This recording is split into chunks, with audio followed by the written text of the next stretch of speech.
নমস্কাৰ। জয় জয়তে আপোনালোকৰ পদধূৰা শিৰত লৈ আজিৰ ভিডিঅ' মাজলৈ আগবাঢ়িছোঁ। আজিৰ বিষয়ভাগ হ'ল অভিশপ্ত গজেন্দ্ৰই মুক্তি লাভ কৰিছিল অৰ্চন ভক্তিৰ দ্বাৰা। লগতে গাহ গজেন্দ্ৰৰ আধ্যাত্মিক তত্ত্ব কি? প্ৰিয় দৰ্শক, গজেন্দ্ৰ আৰু গাহৰ মাজত সহস্ৰ বছৰৰ যুদ্ধ চলি থাকিল। কোনোৱে কাকো পৰাভূত কৰিব পৰা নাই।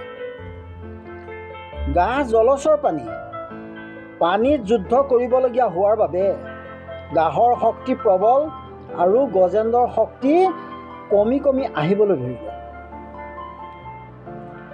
গাহেই অৱশেষত তেওঁ বধ কৰিব বুলি গজেন্দ্ৰই বুজিব পাৰিছিল।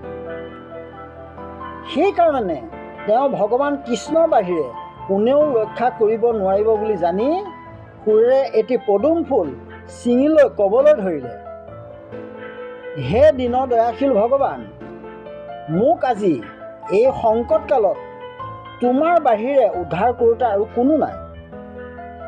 হে অগতিৰ গতি পৰমেশ্বৰ নাৰায়ণ, এই বিপদ কালত মই তোমাৰ শ্ৰীচৰণত শৰণ ল'লোঁ। তুমি মোক এই বিপদৰ পৰা উদ্ধাৰ কৰা প্ৰভু।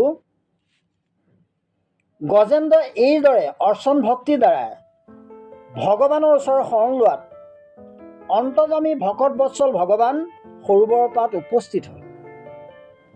ভগৱানে তেওঁ অলৌকিক শক্তিৰ দ্বাৰা গাহ আৰু গজেন্দ্ৰ দুয়োকে সৰোবৰৰ পাৰলৈ উঠাই নিলে আৰু সুদৰ্শন চক্ৰৰ দ্বাৰা গাহৰ মুখ ফালি গজেন্দ্ৰক উদ্ধাৰ কৰিলে। ইন্দ্ৰদুম্ন ৰজা ওৰফে গজেন্দ্ৰই অৰ্চন ভক্তিৰ দ্বাৰা সাপমুক্ত হৈ বৈকুণ্ঠলৈ গমন কৰিলে। হু ওৰফে গাহেও সাপমুক্ত হৈ গন্ধৰ্ব শৰীৰ লাভ কৰি গন্ধৰ্ব লোকলৈ গমন কৰিলে। প্ৰিয় দৰ্শক, গাহ গজেন্দ্ৰৰ আধ্যাত্মিক তত্ত্ব হ'ল সংসাৰ এখন সৰোবৰ। এই সৰোবৰৰূপী সংসাৰত গজেন্দ্ৰৰূপী জীৱই মায়া প্ৰভাৱত গাহৰূপী কালৰ কবলত পৰি ককোকাই থাকিব লগা হয়। সংসাৰত জীৱই বিষয় আসক্তিৰ কাৰণে কালৰূপী মৃত্যুৰ কথা পাহৰি থাকে। গজেন্দ্ৰৰূপী জীৱই জলকীয়াৰূপী আসক্তিত ব্যস্ত থাকি ব্ৰহ্মচৰ্যত বধ ভংগ কৰাৰ বাবে বুদ্ধি জ্বৰ হৈ পৰে। অতৃপ্ত কামনাই ক্ৰোধৰ সৃষ্টি কৰে আৰু ক্ৰোধে বুদ্ধি নাশ কৰে। আকৌ কৈছোঁ, অতৃপ্ত কামনাই ক্ৰোধৰ সৃষ্টি কৰে আৰু ক্ৰোধে বুদ্ধি নাশ কৰে।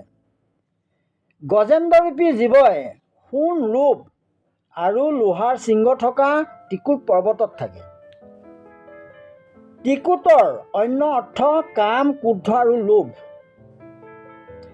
এই ৰিপু তিনিটাই জীৱৰ সকলো অনৰ্থৰ মূল।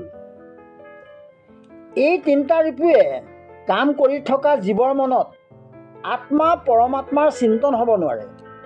সেইকাৰণে এই ৰিপু তিনিটাক জীৱৰ আত্মাৰ পতনৰ হেতু বুলি কোৱা হয়। কাৰণ জীৱৰ মনলৈ সকলো অশুভ শক্তি প্ৰেৰণা এই তিনিটা ৰিপুৰ পৰাই আহে। যিসকল জীৱই কেৱল ভক্তিৰ অনুশীলনৰ যোগেদি ৰিপুৰ প্ৰবৃত্তিসমূহ ত্যাগ কৰি ভগৱানত শৰণ লয়, তেনে গজেন্দ্ৰৰূপী জীৱক ভগৱানে ৰক্ষা কৰিব। আজি ইমানতেই সামৰণি মাৰিছোঁ। ওম নমো ভাগৱতে বাসুদেৱায়।